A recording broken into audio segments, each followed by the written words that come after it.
Hi, happy Saturday. In lieu of not putting this video up for Halloween, I'm going to do it today. It is very dark and gloomy and rainy here, and it's the perfect kind of, I don't know, creepy, like macabre kind of thing to put up on this channel. I am working on a new book called Nightmares and Nursery Rhymes, and I've been working on it since probably last October, and now I'm just doing illustrations. I have the cover art done. I have a few of the inside illustrations done, but today I'm gonna let you have a sneak peek of some of the poems. Be warned, while the drawings are mostly cutesy, they're not meant for children. It's gonna be like 13 and up kind of book, and I'm only going to show the poems that have illustrations attached to them. So I'm going to kind of skip past some of the other pages for now. But don't worry, when it's all done, I will share the whole book. Let me know what you think in the comments below. Let's get into the book then. Nightmares and Nursery Rhymes by Nikki Snyder. This book is dedicated to all the people in my life who've accepted my love of the gruesome. Welcome to the whimsically macabre, where the poetry seems light but the art shows the dark. I do think I'm going to change that based on a recent writer session that I went to, just slightly.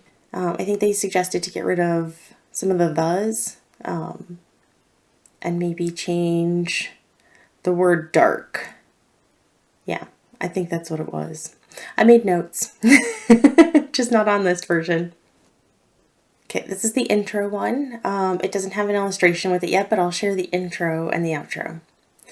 The gloom is great, most disagree, but when it comes, I cannot see the things it hides that wait inside for me to run and give it fun. It creeps and slinks, it drips and stinks, it rips and eats, it got my feet.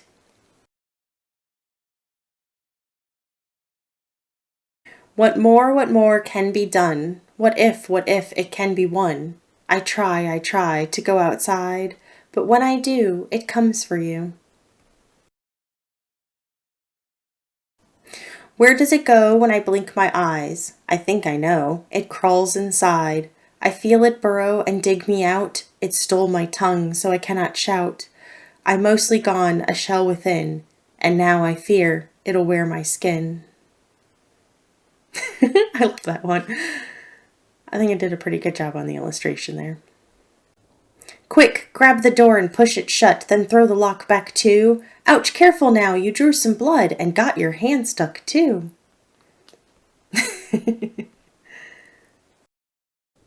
This one's perfect for today.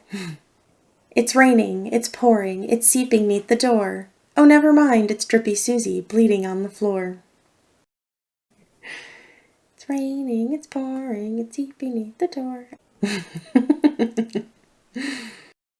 This is the one that I love the illustration, but a lot of people find it too gruesome. Let me know your thoughts. The wind had broke the pane, and with it came the rain, the howls and the shrieks of monsters who now seek a way to clamber in. And so we took his skin, stretched it nice and thin, and tacked it up with pins. It held against the night, but Charlie looked a fright, till someone offered him someone else's skin. Now, mind you, nobody is dead in this one. They just borrowed Charlie's skin to patch a hole in a window. He's alive, just chilly. And here's the end one, which doesn't have an illustration yet either. I creep about, I'm cautious now, I know all of its tricks. I look around the corners and I carry a big stick. I listen hard for raspy breath to know when I should flee. Shh, careful now, I hear it close. Ah, it just got me. And then I have my about the author, asking to leave reviews. They're very important for any kind of creative person to have reviews. And then I list my other books that I have, which these ones are all done. I don't put any that are in the works yet. And here's the back cover. It's not safe inside this book, where prowling monsters like to lurk, with sharpened claws and sharper fangs, awaiting those who turn the page. There you go. Let me know what you think. The front cover is based on Baba Yaga. If you've never heard of Baba Yaga, I suggest you look up some of her mythology. I believe she's Scandinavian. Please don't quote me on that. But she flies around in a kettle and has a house that has chicken feet that moves around, which is kind of cool. A bit like Howl's Moving Castle, I suppose, in a way. And I wanted her on the cover because it's reminiscent of Mother Goose flying around on her goose, but instead I have Baba Yaga in her pot to indicate, obviously, that it's not going to be wholesome poems inside.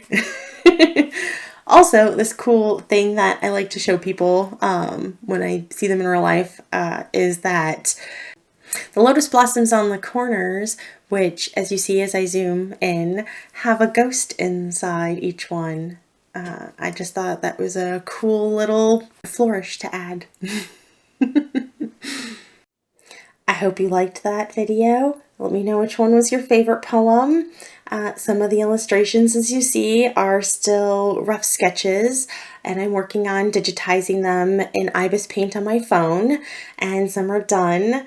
My favorite is the poem near the end with Charlie's skin, but a lot of people seem to find that one extra morbid compared to the other poems and illustrations.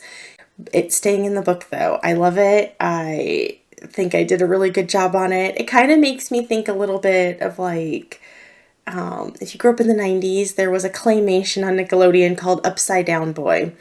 Inside Out Boy? Inside Out Boy. Who went over the swing set and got turned inside out. And it kind of makes me think a little bit of that. It's in a cutesy kind of style, but clearly like you see their internal organs and it's a bit gross. Okay, well, I hope you enjoyed this video and I will try to see you again in 2 weeks.